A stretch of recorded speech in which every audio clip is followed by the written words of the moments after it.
Olá, este é o Conexão.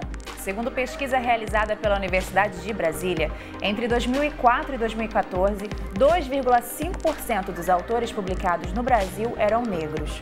Quando a pesquisa observou os personagens de todos os livros publicados no país no mesmo período, descobriu-se que 6,9% dos personagens eram negros, 4,5% eram protagonistas. Entre 1990 e 2014, ou seja, durante 24 anos de livros escritos, as ocupações dos personagens negros se dividiam entre bandido, empregado doméstico, escravo, profissional do sexo e dona de casa. Mesmo diante deste quadro, há sim boas notícias. A produção literária feita e pensada por pessoas negras está em crescimento. E hoje a gente vai conversar sobre como a literatura pode ser uma aliada na luta antirracista. Aqui no estúdio estão a Iris Amâncio, que é professora do Laboratório de Literaturas e Culturas Africanas e de Diáspora Negra da Universidade Federal Fluminense, a Carolina Rocha, que é escritora, historiadora e idealizadora do projeto Oficina de Escrita para Mulheres, e a Sônia Rosa, que também é escritora. Muito feliz de receber vocês aqui. Essa pauta surgiu por uma ideia da Iris, que participou do nosso programa na última semana, e aí ela falou, olha, a literatura é muito importante, aí eu quis saber por quê, e a gente está falando sobre isso hoje aqui. Então, Iris, eu quero começar falando sobre um aspecto que você falou pra gente durante a apuração, de que a literatura é uma ferramenta estratégica. Explica pra gente. Sim. É porque, em termos de luta antirracista, né, a gente não pode desconsiderar que o racismo está impregnado no imaginário. Esse é o universo principal e mais desafiador do racismo. E a literatura, né, como ficção, trabalho com a linguagem, né, a perspectiva da arte, que cria imaginários.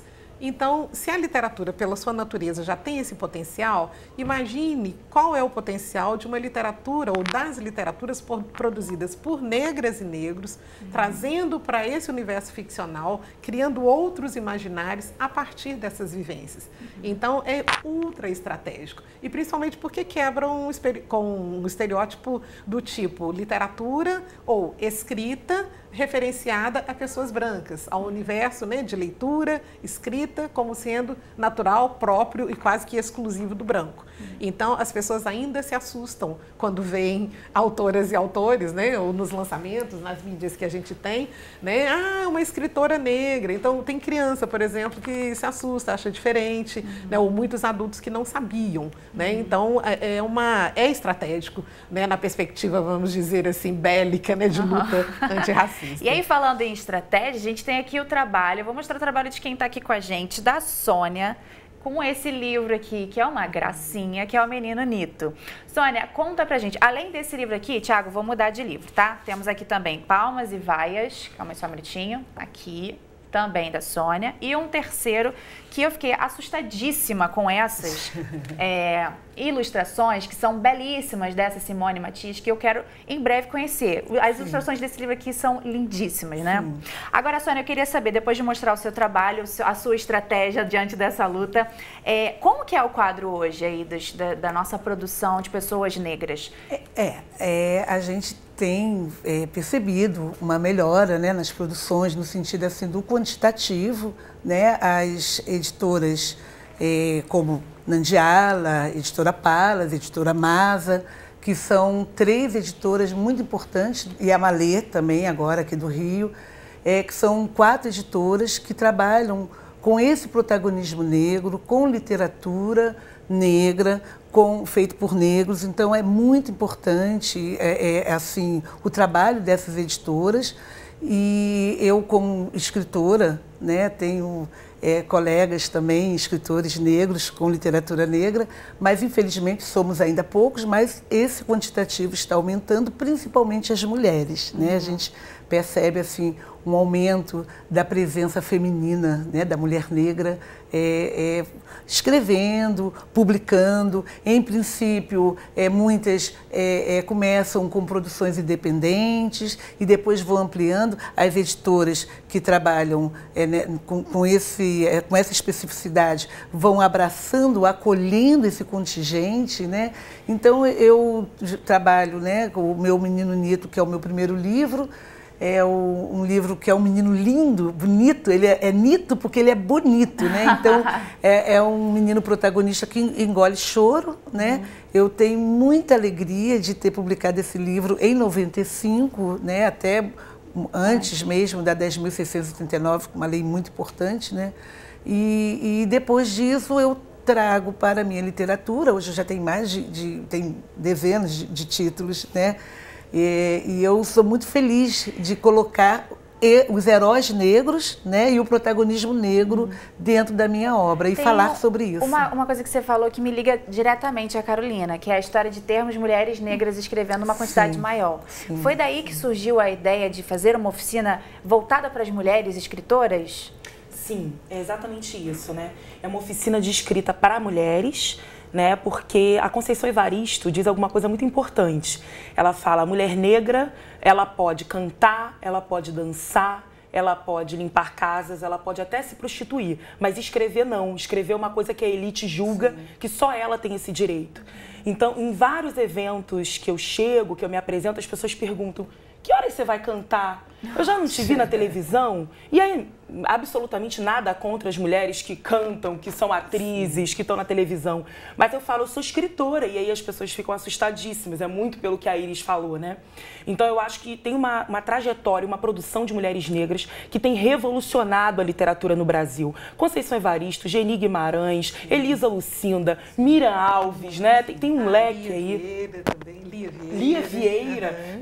Lia Vieira que está aqui tão pertinho de nós e muitas pessoas não conhecem, né? Então essas mulheres ainda muito invisibilizadas, né? Algumas com o prêmio Jabuti, como Conceição e Geni, e a gente não conhece. Então qual era a ideia? Uma oficina de escrita criativa, e aí pensando muito no que a Iris falou, né? A literatura como estratégica nesse processo de construção de imaginário e também estratégica em termos de luta, né? Muitas vezes através da literatura a gente consegue falar coisas que em outros espaços a gente seria mais censurado ou estaria, enfim, com outros processos. E aí a ideia é uma oficina de escrita criativa, que essas mulheres escrevam as suas vivências. É escrita criativa e autobiográfica, porque as nossas vivências, elas são coletivas. Lógico que cada uma tem uma história individual, mas essa história individual na oficina, quando a gente tem um espaço de compartilhar, a gente vai vendo que a história de Sônia é a história da minha mãe, é a história da minha avó, é a história da minha tia, a história da Iris é um pouco a minha história, é um pouco a sua, é um pouco de todas nós. Então, existe uma fome coletiva pelas nossas histórias e a oficina, na verdade, a oficina não ensina ninguém a escrever. Pelo contrário, essas mulheres, ao longo dessa experiência aí com a oficina, escrevem muito bem, escrevem algumas já bastante num processo de escrita, pouco visibilizada, mas a ideia é incentivar, dizer, olha, escrevam, vocês estão no caminho certo, e publicar, né? Porque às vezes a gente escreve, mas também não tem a oportunidade da visibilidade. E aí, por isso, as editoras. Essas questões que vocês levantaram aí me fizeram lembrar de uma outra opinião que tem muito a ver com a questão do imaginário, que eu queria mostrar. Agora, a gente está mostrando aí a página de vocês, né?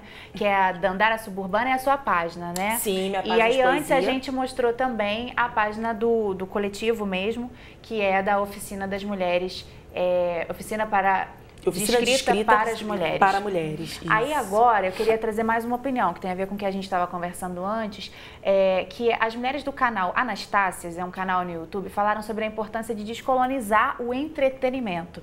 Sim. E aí eu queria mostrar um trechinho desse vídeo para você assistir, veja só.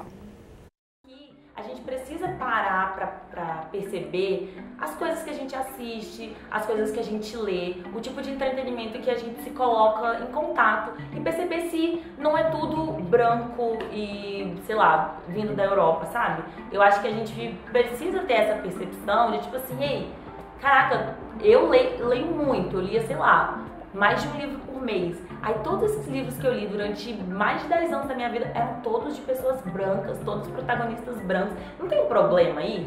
Então eu acho que é legal essa reflexão que foi Não, é o que eu queria falar, assim.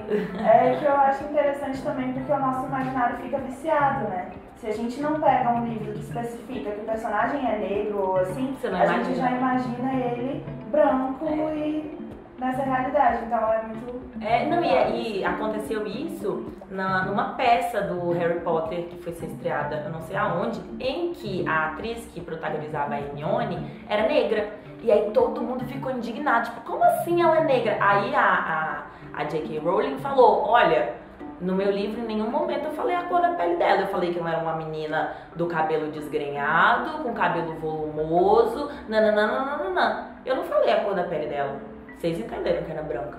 Então, assim, e isso é uma coisa muito séria, porque quando a gente vai falar de pessoas negras, a gente precisa falar, porque era uma menina negra, era uma mulher negra. Se você fala é uma mulher, você automaticamente, na sua cabeça, você já desenha uma mulher branca.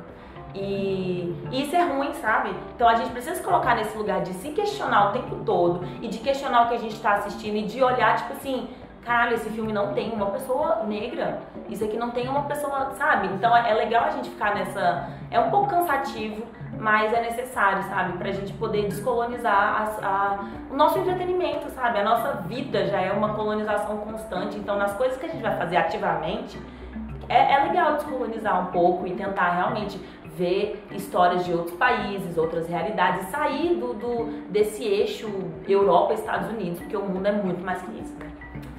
O mundo é muito mais que isso. Eu achei isso bem legal de pensar, né? Iris, como é que a produção hoje trabalha? A produção da diáspora com os autores africanos que também estão chegando bastante aqui para o Brasil. Existe essa conversa, né? Sim, existe. Por exemplo, particularmente, né, na experiência que a gente tem na Nandiala Editora, né, o propósito era exatamente esse.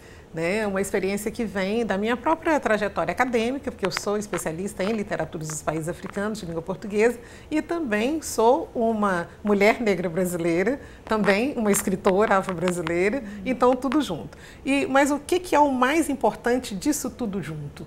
É que nós temos a dinâmica, né, desse diálogo via literatura, tá, das raízes com as matrizes e as heranças. E aí, nesse diálogo todo, a gente percebe que as nossas questões são comuns, porque nós temos o pertencimento étnico-racial, né, principalmente o racial, né, como sendo o ponto fundamental, né, do racista, o ponto fundamental da base colonialista. Né? Então, o pensamento colonizatório, essa tendência civilizatória à moda eurocentrada, né, é a grande questão que tenta nos silenciar, nos detonar. Então, está sendo bacana essa conversa. É uma conversa que permite, por exemplo, que a gente tenha acesso não só às obras, mas, por exemplo, à presença da Paulina Tiziane de Moçambique.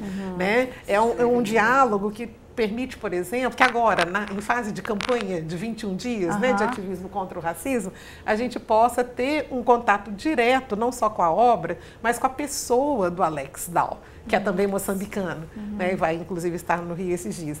Então, isso é fundamental para nós, porque também a gente quebra com aquela coisa da África mítica, a África distante, e a gente vê a África ali, pessoas, né, que são pessoas como nós, ao mesmo tempo comungando dessa mesma história, essa mesma trajetória e as mesmas questões para serem representadas, claro que guardadas todas as suas proporções. Então, isso é muito rico. Principalmente porque nós, negras e negros brasileiros, né, não tínhamos essa proximidade tamanha com a África, né, como a gente viu no vídeo, né, em termos de leitura. Era sempre a perspectiva da leitura do autor, da autora branca, não estou aqui no mérito de que fossem ruins ou bons, não é isso, né, mas na perspectiva desse fazer autoral, quem é que faz isso. E, além disso, o principal autor referenciado da literatura brasileira, tanto aqui quanto internacionalmente, que é Machado de Assis, que é negro, não era falado para nós, entendeu? Ninguém contou para nós, ninguém fez a gente enxergar que ele sempre foi negro. Ninguém nos informou, né? Ninguém, porque o olhar à época, né, era um olhar de perceber, escritor. Se é escritor, só pode ser branco. Pode ser branco. Né? Então, havia essa naturalização, e é isso que a gente pretende, busca, e não só, né? Vamos evitar esses verbos para futuro, né? A gente já tem executado, agora, né? Sim, está muito bonito. E por falar em estar fazendo, algo que você trouxe, Carolina, que eu acho super legal, é pensar que temos aí a literatura escrita, mas também temos uma literatura oral em forte crescimento também, e também com as mulheres, né? A gente está falando aqui agora dos slams, né? Dos slams, que é uma poesia preta, periférica, também muitas mulheres envolvidas, né? E tem crescido muito, inclusive nos eventos de militância negra, quase sempre é chamado os slams, como por exemplo o Slam Negritude, o Slam das Minas, né? Tem crescido, tem se apresentado, mandando o seu recado, né? De uma forma, além de ser uma poesia falada, tem uma força, tem uma performance, né? Marca um lugar que é muito importante pra gente. Eu acho que a poesia tem se espalhado nos eventos da militância de uma forma muito bacana e é jovem, né? Uma juventude que está aí, já com acesso, já pensando em literatura, que muitas vezes está só no slam, muitas vezes tem suas páginas, né? E aí consegue também estar publicando dentro das suas páginas. E viram livros também. Né? Livros. E está publicando esses livros, está circulando essas obras, né? Que tem um alcance muito grande, porque geralmente, palavra fácil, rápido, direto, né? Uma comunicação muito empática. Vamos então, para quem ainda nunca viu o slam, vamos ver uma, que aí você vai entender tudo que ela está falando. É rápido mesmo, presta atenção, viu? Vamos assistir uma apresentação de slam. Sim. Eu tenho um problema. Meu ascendente é em Áries. E eu tenho outro problema. É que eu sou a menina que nasceu sem cor. Para alguns eu sou... Para outros eu sou preta, para muitos e muitos eu sou parda, ainda que eu sempre tenha ouvido dizerem por aí que parda é cor de papel. E a minha consciência racial, quando me chamem de parda, fique tão bamba quanto a autodeclaração de artista pop como Anitta quando pratica apropriação cultural. Eu sou a menina que nasceu sem cor porque eu nasci num país sem memória, com amnésia, que apaga da história todos os seus símbolos de resistência negra, que embranquece sua população e trajetória a cada brecha, que faz da redenção de Khan a sua obra-prima, Mona Lisa da miscigenação e, ódio ao milagre da miscigenação, calcado no estupro das minhas ancestrais, na posse de corpos que nasceram para serem livres, na violação de ventres que nunca deveriam ter deixado de serem nossos. E eu tenho outro problema. Pô, não sei da cambalhota. E não importa, que para alguns eu seja a menina que nasceu sem cor, que falte melanina para minha pele ser retinta, que os meus traços não sejam tão marcados. O colorismo é uma política de embranquecimento do Estado que por muito tempo fez com que eu odiasse os traços genéticos do meu pai herdados. Me odiasse, me mutilasse, meu cabelo alisasse. Meninas pretas não brincam com bonecas pretas, mas faço questão de botar no meu texto que pretas e pretas estão se armando, se amando, porque me chamam por aí de parda, morena, moreninha, mestiça, mulata, café com leite, marrom, bombom. Por muito tempo, eu fui a menina que nasceu sem cor. Mas um dia gritaram-me, negra! E eu respondi. É muito bonito. É muito bonito, né? Gente, eu fico babando nessas meninas, nessas mulheres que fazem slam, porque elas pegam a gente pela emoção, pela letra, a gente se identifica e a literatura ali informa, né? Parece que tá viva, né? Vamos falar agora um pouquinho sobre essa produção. Eu não mostrei os livros da Carolina, eu quero mostrar aqui. Um Girassol nos Teus Cabelos. Um deles é um que eu vou mostrar. É uma coletânea. Para Marielle Franco, com várias mulheres, Conceição Evaristo. A gente vai mostrar aqui, ó, tem uma foto linda da Marielle, um Girassol nos Teus Cabelos. Vamos mudar, tá, Thiaguinho? Uma coletânea. Aí temos aqui também O Lâmina, que é com outras mulheres também. Também uma coletânea? Nós três, né? A Adriana, a Isadora e eu. E aí temos também esse aqui, O Sabá do Sertão, que é só teu? É só meu, isso é uma escrita acadêmica, mas fala de mulheres negras indígenas processadas por feitiçaria e bruxaria no Brasil colonial. E aí, aonde que a gente acha a história dessas mulheres se ela não está escrita? Porque ela não está né, registrada, porque, enfim, os arquivos oficiais masculinos, brancos, coloniais. E como é que a gente acha as vozes dessas mulheres, né? E aí, através, por exemplo, de arquivos como da Inquisição, a gente vai conhecendo um pouco dessas experiências, por mais que o olhar seja colonial, branco e completamente tendencioso e feito para criminalizar essas mulheres, mas nas entrelinhas e no que eles não entendem, e aí muito burocrático, acabam colocando ali na íntegra, a gente tenta entender aonde que elas estavam, o que estavam fazendo. Sônia, como que a literatura, a nossa literatura, ajuda a resolver a questão da representatividade? Você escreve para criança, já falou que o Nito era uma sigla para Nito, né? Que é um menino muito bonito. Como que isso se resolve para as próximas gerações mesmo? A literatura tem essa questão estratégica de passar até para frente também, né? Na verdade, eu penso que a literatura, ela forma de alguma forma, né? Assim, de algum jeito, a criança, quando lê, ela absorve e ela também é formada pelas histórias, né? Então, as histórias que moram nos livros, elas ajudam a criança a criar um imaginário, a se fortalecer, né? A pensar sobre a sua existência, a pensar na existência, né, do coletivo. Então, é muito interessante quando você dá a oportunidade para a criança ler, né, um livro onde os personagens sejam negros, né? E isso qual que é a resposta que elas dão? Olha, é sempre muito positivo. Às vezes, eu já tive em experiências em escolas em que a maioria era, de fato, né, a gente encontrava crianças brancas, e foi muito interessante. A criança, eu tenho uma coleção chamada Lembranças Africanas, João Maracatu Capoeira, e que eu conto essas histórias, né? E as crianças ficaram-se muito encantadas de perceberem esse protagonismo negro dentro dos livros, que dentro das ambiências em que elas circulavam, tanto dentro daquela escola como dentro dos seus espaços de família, ela não tinha oportunidade de vivenciar. Então, é uma experiência mesmo de formação, né? Enquanto uma literatura em que colocava o personagem numa situação subalternizada, né, menor e tal, e isso é uma deformação. Então, eu penso que o racismo, ele existe, está entre nós, e, infelizmente, muitos livros, infelizmente ainda hoje, né, Iris, a gente encontra ainda livros com uma visão eurocêntrica mesmo, com conteúdos e marcando mesmo, e os personagens negros ainda numa situação de invisibilidade. Dessa forma, Iris, é furar um bloqueio, sim, furar um sistema para essas crianças que vão crescer com outras referências. Né? E é bom para todas as crianças, de todas as cores, crianças, exatamente. E quando a gente fala de furar o bloqueio, tá? Isso é também anterior e vai muito além da questão da cor da pele.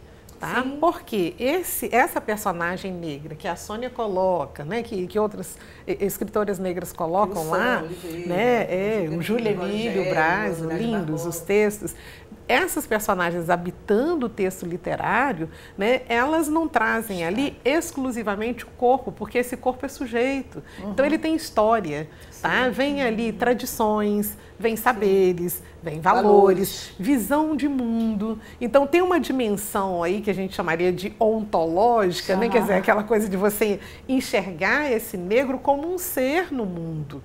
Isso é genial porque sem quer dizer, via linguagem literária, né, se dá a afirmação disso. E é exatamente isso que é negado, né, séculos e séculos, em termos da nossa condição como seres humanos neste mundo.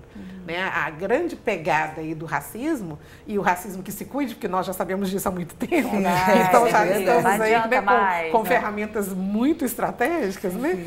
É essa grande questão, sabe? É de fato silenciar nesse sentido e com esse propósito, sabe? De negar a humanidade, né, nossa, como seres.